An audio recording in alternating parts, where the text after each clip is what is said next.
고질적인 임금 체불이 명절을 앞둔 특수고용 노동자들의 숨통을 조이고 있습니다. 연수의 하도급 구조 속에 지역의 건설 장비 운전기사 10명 중 2명이 밀린 장비 대금을 받지 못하고 있습니다. 돈 떼일 없다 생각하고 들어가는 거죠. 근데 이렇게 될 줄은 저도 생각도 못했죠. 순천의 도의원 보궐선거가 이상 과열 현상을 보이고 있습니다. 민주당 경선을 앞두고 금권 선거 의혹까지 제기돼 당 차원의 조사가 진행되고 있습니다. 정치인들의 명절 인사 현수막이 흥수를 이루고 있습니다. 선량을 자처하는 이들이 불법을 무릅쓰고 전하는 명절 인사가 관례라는 이유로 묵인되고 있습니다. 400억 원이 들어간 광양의 도립미술관이 자태를 드러냈습니다. 전남의 예술을 세계화시키기 위한 바로 장소가 바로 이곳이고요. 다음 달 개관을 앞두고 안팎을 미리 둘러봤습니다. 여러분 안녕하십니까? 지역을 살펴보는 15분 여수 MBC 뉴스데스크 시작합니다. 코로나19로 우울하기 그지없는 설 명절이 다가옵니다. 여기에 임금도 제대로 받지 못해 생활고까지 극심하다면 어떨까요? 여수 MBC는 오늘부터 사흘간 고질적인 임금 체불로 고통을 겪고 있는 건설 장비 분야 특수 고용 노동자들의 현실과 대책을 집중 조명할 예정입니다. 네, 오늘은 그 첫 순서로 이들이 열심히 일하면서도 늘 생활고에 시달릴 수밖에 없는 이유를 조희원 기자가 취재했습니다. 지난해 하수도 정비 사업이 완료된 여수시 돌산읍의 한 공사 현장입니다. 이 공사 현장에서 크레인 운전기사로 일했던 서재인 씨. 5달을 일했지만 손에 쥔 돈은 한 달치뿐이었습니다. 원래는 3개월 후에 주기로 한 게 금액이니까 6월, 7월, 8월 달이면 돈이 나와야 돼요. 근데 이 돈이 계속 체불이 되다가 9월 달에 9월 한 20일경인가 돈을 받았어요, 한 달. 추석 전에. 근데 그때부터 안 나온 거예요, 돈이.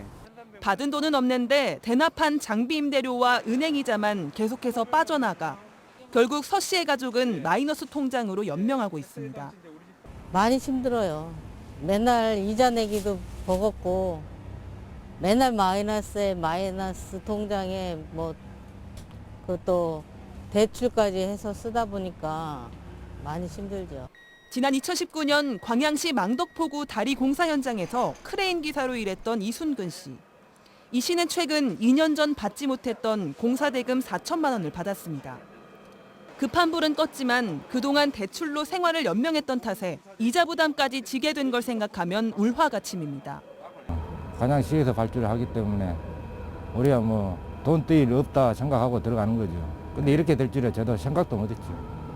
열심히 일을 했는데도 오히려 일을 하기 전보다 더 가난해진 건설장비 운전기사들. 이유를 들여다봤더니 다단계 계약 구조 중간에 있는 시행사나 시공사에서 자금이 막힌 탓이었습니다. 체불 문제가 불거진 업체들을 찾아보니 이전 공사 현장에서 발생했던 체불금을 이번 공사 현장 대금으로 돌려막기 한 업체도 있었고 일부 업체는 공사 직후 파산을 하거나 기업 회생 절차를 신청하기도 했습니다. 이처럼 대부분 재정 건전성이 좋지 않은 업체들이었지만 계약 과정에서 걸러지지 않았습니다. 지난 한 해 동안 전남 동부 지역 공사 현장에서 발생한 건설 장비 대금 체불 사례는 노조에 신고된 건만 116건. 이 중 27%는 바로 지자체와 교육청, 해수부 등이 발주한 관급 공사에서 발생했습니다. GS 칼텍스나 포스코, 한화 등 대기업 공사 현장에서도 수천만 원이 넘는 체불 사례가 수십 건 발생했습니다. 설 연휴가 하루 앞으로 다가왔지만 지난해 장비 대금을 체불당한 운전기사 10명 중 2명은 아직도 밀린 대금을 받지 못하고 있습니다. MBC 뉴스 조희원입니다.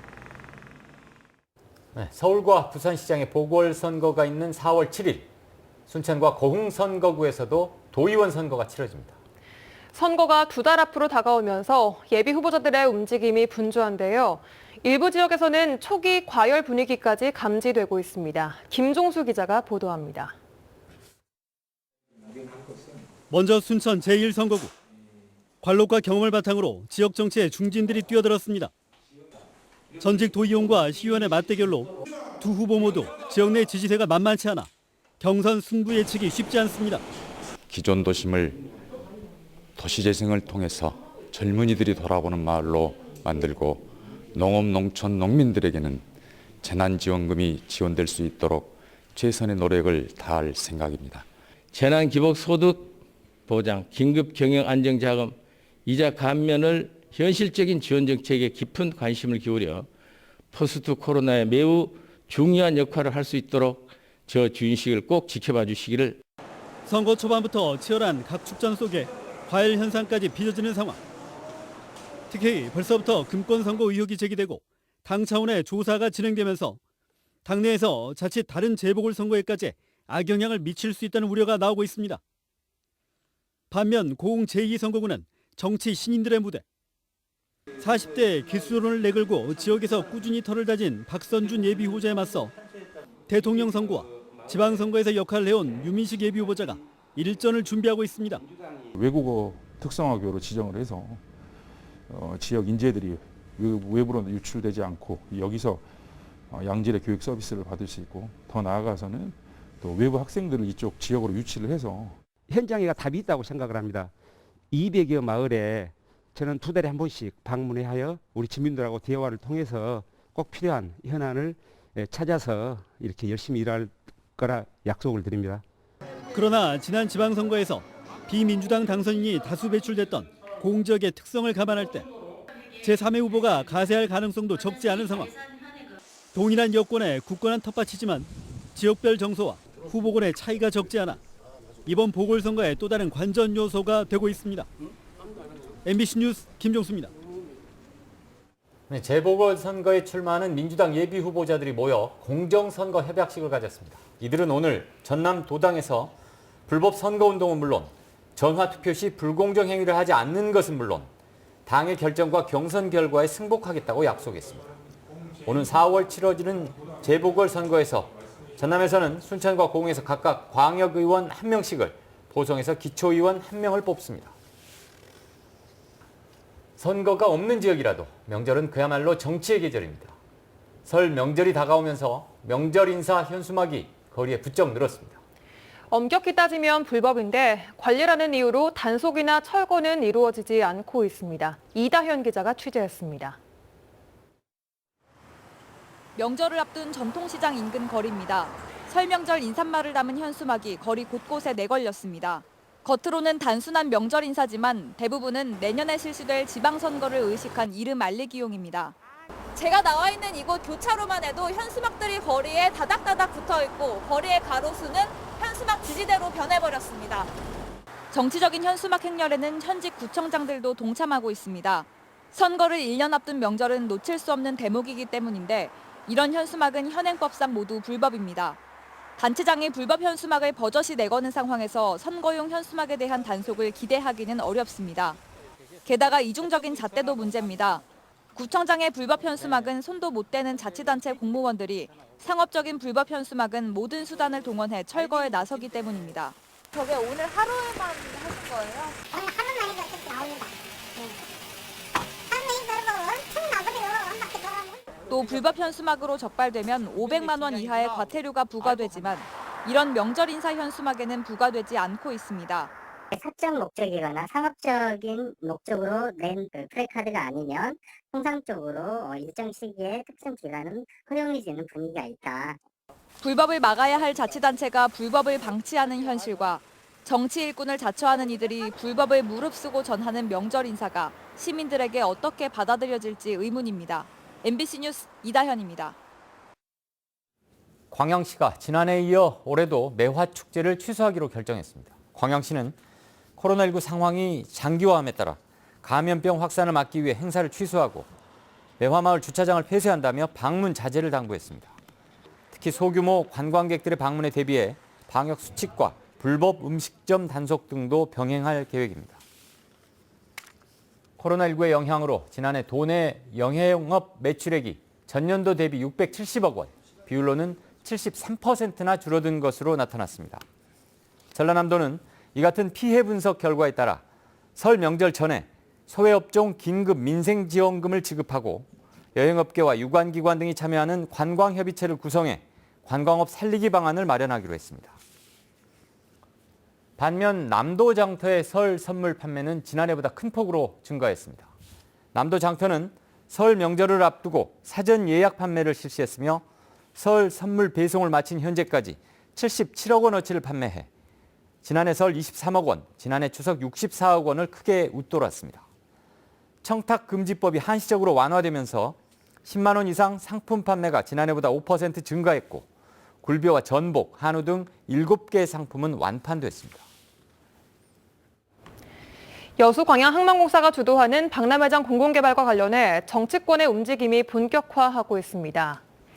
여수갑 주철현 의원은 오늘 보도자료를 통해 전남도나 여수시는 박람회장 매입 의사나 재정적인 여력이 없고 해수부 용역 결과 여수광양항만공사의 재무 안정성이 양호한 것으로 확인됐다며 박람회장 개발 주체를 항만공사로 변경하기 위해 공론화 과정을 거쳐 특별법 개정을 추진하겠다고 밝혔습니다. 또 지역 정치권의 이견을 두고서는 최근 서동영 의원을 만나 큰 틀에서 여수 광양항의 발전을 위해 협력하기로 뜻을 모았고 김회재 의원과도 박람회장 공공개발에 힘을 실어줄 것을 요청했다고 설명했습니다. 김영록 전남도지사가 UN 기후변화협약 당사국 총회의 남해안 남중권 유치에 대해 정부 차원에서 적극 지지해줄 것을 문재인 대통령에게 직접 건의했다고 밝혔습니다. 김 지사는 최근 기자간담회에서 지난 5일 지역균형 뉴딜 투어 1호 행사 당시 문재인 대통령을 만난 자리에서 COP28 행사를 영호남 10개 시군에 공모를 거치지 않고 정책적으로 유치될 수 있도록 해달라고 건의했다고 밝혔습니다. 오늘 오후 3시 반쯤 여수시 미평동에 있는 한 창호 제조업체에서 불이 나 20여 분 만에 꺼졌습니다. 이 불로 사무실 일부가 소실돼 소방서 추산 700만 원의 재산 피해가 발생했지만 다행히 인명 피해는 없었습니다. 이에 앞서 오늘 오전 9시쯤에는 여천 NCC 2 공장에 설치된 플레어 스택에서 검은 연기가 대기 중으로 뿜어져 나와 전남도와 여수시가 현장 점검을 벌였습니다. 여천 NCC 측은 일부 설비의 동파로 인해 가연성 가스를 처리하는 과정에서 불안전 연소가 발생했으며 관련 설비를 정비해 정상 가동하고 있다고 설명했습니다.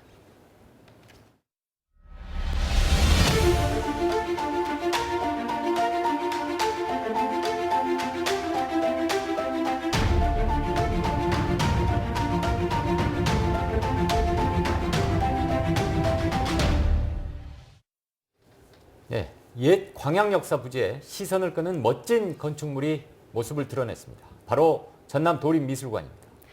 지금 남도 미술의 성과와 가치를 재조명하는 개관기획전 준비가 한창이라고 하는데요. 자연을 담은 숲속의 미술관, 다음 달 22일 개관을 앞두고 미리 소개해드립니다. 최우식 기자입니다. 414억 원의 예산으로 지난해 완공된 전남 도립미술관이 거대한 거울처럼 광양읍내 전경을 고스란히 투영합니다. 직선과 사선이 만나는 현대적인 감각의 건물을 강조하기보다는 남도의 자연을 외벽에 비추어 담아내면서 말 그대로 미술관의 역할에 충실합니다. 남도의 전통과 전남의 미술문화유산을 체계적으로 계승 발전, 정립시키기 위해 건립된 전남의 첫 미술관이 다음 달 22일 개관합니다. 예향을 강조하지만 과거에 머물지 않고 새로운 미래의 예향을 창조할 복합 문화기지로서 손색이 없습니다. 예향 전남의 예술을 세계화시키기 위한 장소가 바로 이곳이고요. 우리가 갖고 있는 그런 그 전통을 새로운 어떤 미래의 가치를 만들어내는 일종의 발전소라고 할 수가 있는 거죠. 개관 기획전도 이 같은 역할과 의미에 맞는 컨셉으로 준비되고 있습니다. 산을 등지고 물을 바라보다 살기 좋은 곳 명당을 일컫는 배산임수를 잘 풀어낸 테마가 돋보입니다. 한국 미술사를 대표하는 남종화의 양대산맥, 의제와 남농의 예술적 성취와 우리 수묵화의 가치를 재조명하면서 21세기 현대 미술가들과의 시 공간을 초월한 창의적인 만남을 시도한다는 구상입니다. 지나간 전통에서 다가올 미래를 발견하는 미술관의 장기적인 비전을 보여주는 대목입니다. 미술관만이 할 수 있는 그런 어떤 그 파인아트, 순수예술과의 접목 이런 것들이 이제 미술관을 통해서 이루어지겠죠. 전남 도립미술관을 통해서 그야말로 현대 미술을 느끼고 감상하고 함께 할 수 있는 곳. 어렵지 않은 친근한 미술관으로 새로운 랜드마크가 될 도립미술관이 전남을 대표하는 문화예술의 보고로 기대를 모으고 있습니다. MBC 뉴스 최우식입니다. 순천시가 원도심 중앙로 일원에 순천 부읍성 남문터 광장을 조성하고 시민에게 개방했습니다. 순천시는 지난 2015년부터 순천 원도심 중심부 만여 제곱미터 부지에 연자루를 현대식으로 재해석한 순천 부읍성 남문터 광장 조성을 시작해 오늘 지상 1층, 지하 3층 규모로 조성을 완료했습니다. 시는 남문터 광장과 지하 주차장 등 이용이 가능한 시설은 설 명절 이전에 개방하고 전시 공간 등은 시범 운영을 거쳐 오는 4월 이후 본격적인 운영에 들어갈 계획입니다. 광주 전남 지역 초미세먼지 농도가 1년 전에 비해 줄어든 것으로 나타났습니다.